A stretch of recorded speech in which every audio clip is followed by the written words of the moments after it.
Mon bureau a vraiment changé, ça a beaucoup changé. Il y a maintenant de l'espace, les classements sont faits normalement. Donc maintenant, je ne peux plus me perdre dans le rangement des documents. Le Kaizen, ça se pratique en entreprise et aussi à la maison. Le Kaizen est une philosophie, un état d'esprit, mais aussi une boîte à outils et une démarche qui utilise justement ces outils-là pour améliorer la qualité et la productivité des personnes et des organisations en éliminant les différentes formes de gaspillage.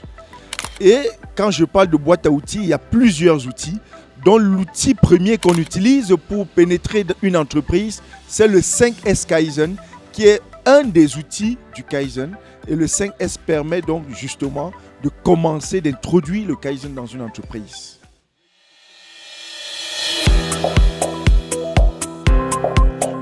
Le premier S, c'est supprimer. On supprime de l'inutile de l'utile au poste de travail. On ne garde au poste de travail que ce qui est utile pour le travail. Le deuxième S, c'est situer. On situe les éléments qui sont utiles pour le travail et on les positionne de manière à éliminer les différentes formes de gaspillage. Donc on évite les risques d'accident, les risques de confusion, on ne perd pas le temps pour chercher, on le met à portée de main pour éviter les déplacements inutiles. Et ensuite on passe au troisième S, qui est scintiller. Il s'agit de faire en sorte que le poste de travail soit toujours propre. Et pendant qu'on maintient la propriété au poste de travail, on vérifie aussi le bon état de fonctionnement des équipements de travail pour éviter que ce matériel s'arrête pendant qu'on est en train de produire, par exemple. Ensuite, on passe au quatrième S, qui est la standardisation. Il s'agit ici de faire en sorte que les trois premiers S qu'on a appliqués se maintiennent et s'améliorent. Mais également, il s'agit de faire en sorte que ce qui a été bien fait dans un service soit également dupliqué dans un autre service, dans un autre bureau, dans un autre magasin, de manière à ce que ça devienne un standard. Et quand c'est fait, on passe au cinquième S, qui est le suivi, qui consiste à suivre les règles, à contrôler, à suivre, à former, à sensibiliser, à encourager, à motiver. Et le quatrième et le cinquième S sont en général faits par les managers, parce que c'est eux qui assurent la fonction d'amélioration continue au sein de l'entreprise.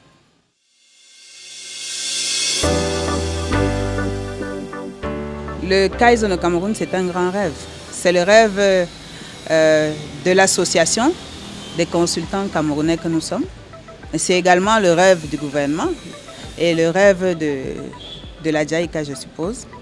Vous savez, l'outil Kaizen, la technique, la façon d'être Kaizen est une façon assez simple qui peut être adaptée aussi très facilement au niveau des entreprises.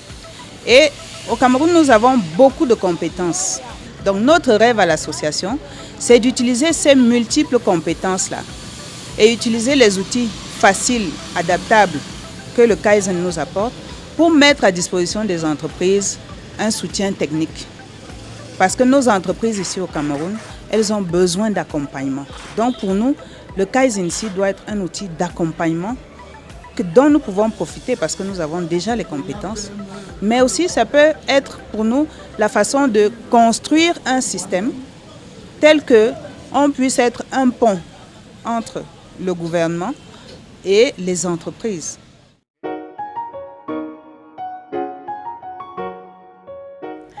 Ah, ça, cette interview, bon, c'est bien, c'est bien. Tout le monde apprécie, tout le monde est content. Mon bureau a vraiment changé, ça a beaucoup changé.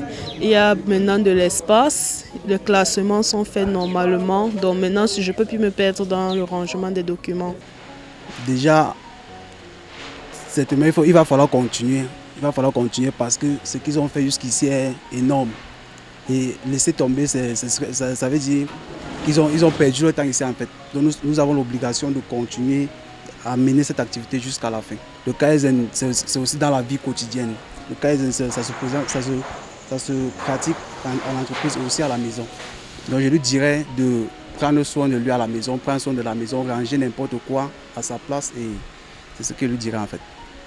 J'ai déjà commencé à appeler les membres de la FECAPE que je connais, qui ont les mêmes difficultés structurelles que nous, vraiment a une obligation, une contrainte de recevoir ce projet pour être une entreprise d'abord disciplinée. Parce que ce que finalement nous observons, c'est que pour produire, il faut être une entreprise structurée et donc disciplinée.